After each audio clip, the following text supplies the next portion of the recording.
Good morning. I am not here today, so we're going to watch a video with our notes. Please remember with the video, sometimes you're going to want to pause, finish the work, and then come back to the video. These are your homework answers to last night. If you have any questions on any of them, please ask me tomorrow in class. I should be back today by home base.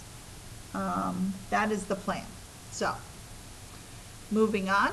Today we're going to start chapter 9, which is about transformations. Transformation is the general term, which is a change in position, shape, or size of a figure.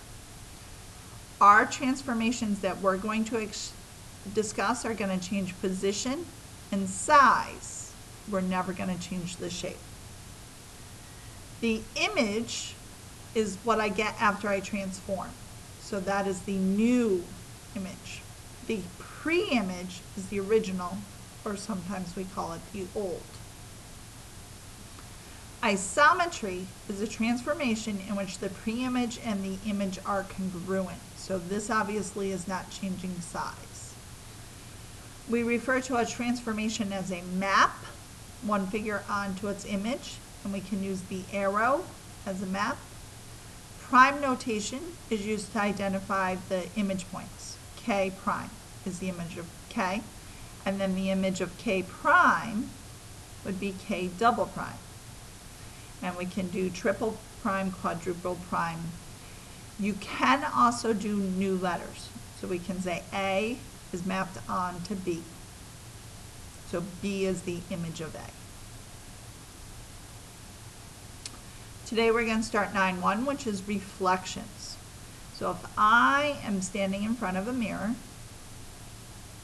this is me, and I'm raising my hand. When I look in the mirror, my image is raising the opposite hand. This is called reversed orientation. Now, how we're going to discuss orientation when we're talking about shapes is if I had triangle ABC that's reflected over the same mirror, you can see that A prime, B prime, C prime. Here I do the names in counterclockwise versus here I would do the names clockwise. So here counterclockwise, here clockwise. That is what happens when we do reversed orientation. So our properties of a reflection. A reflection is a flip.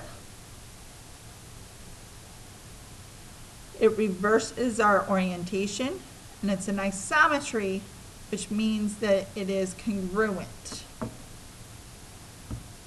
Reflection in the line R is a transformation. If point A is on line R, then it's itself. If point B is not on line R, then R is the perpendicular of B prime. So let's go down here and draw another little diagram. Again, if you need to see those still, pause and then come back when you're done. So if I have my line of reflection, line R, and I have A and B. When I reflect AB over line R, A is going to be the same spot as A prime. B prime is going to be over here, such that the line segment connecting B to B prime, line R, is the perpendicular bisector. So that means that the line of reflection is always perpendicular to the segment connecting the two, and this is equidistant. So when we talk about doing it in terms of a graph, this is my line of reflection. JKL becomes J prime, K prime, L prime. So if I connect J to J prime, line R is the perpendicular bisector of JJ prime. We also, because these are congruent, list them in corresponding order. J corresponds with J prime, K with K prime, L with L prime. and again the corresponding angles as well. If I'm reflecting over a horizontal or vertical line on coordinate grids, or any other line, if it's not on a coordinate grid, I can count or measure the distance and then continue all along the perpendicular line that far in the opposite direction. So my example that I want you to do here is I want you to actually graph these. We're going to reflect over y equals -3 and then reflect over the y-axis. So what I mean here is if we have a coordinate grid, I'm just going to do point R. R is -1, 1.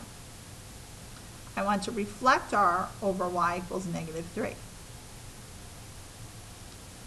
So my line of reflection needs to be perpendicular to the line that connects R to R prime. So since this is horizontal, that's going to be vertical. -1, 1 is 4 above y equals -3. So my new R needs to be 4 below. So R prime is going to be -1, -7. I want you to do all of those and then also take the original over y-axis. Now when I reflect over y equals -3, I'm going to get R prime, S prime, T prime, B prime. But then I can use the same graph, but I already have a prime. So for this one, I'm going to do double prime. And it doesn't matter that I went from the original in this case. It's just indicating that it's a new set of points. So pause, do this, and then come back. So you're back. Here are your coordinates. And then here is what your diagram looks like. The black one's the one I started with. The purple is reflecting over y equals -3. And then the pink is when I reflected the black one over the y-axis.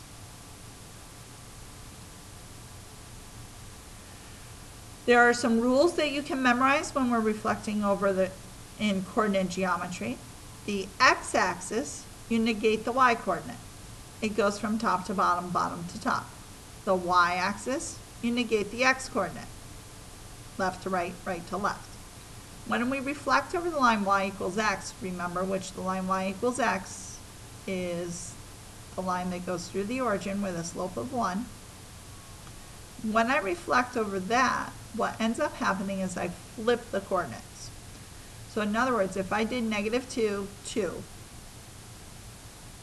and I wanted to reflect over the line y equals x, that becomes 2, -2. And that becomes that, so that it's line y equals x is the perpendicular bisector of the segment connecting the two.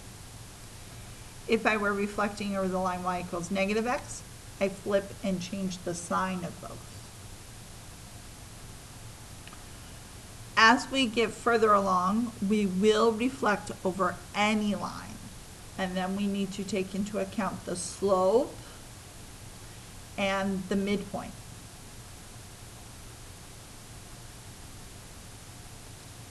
So for the remainder of class, what you are going to do is work on your homework, which is page 627, numbers 11 through 15 odd, 19 through 29 odd, 37, 41, and 50.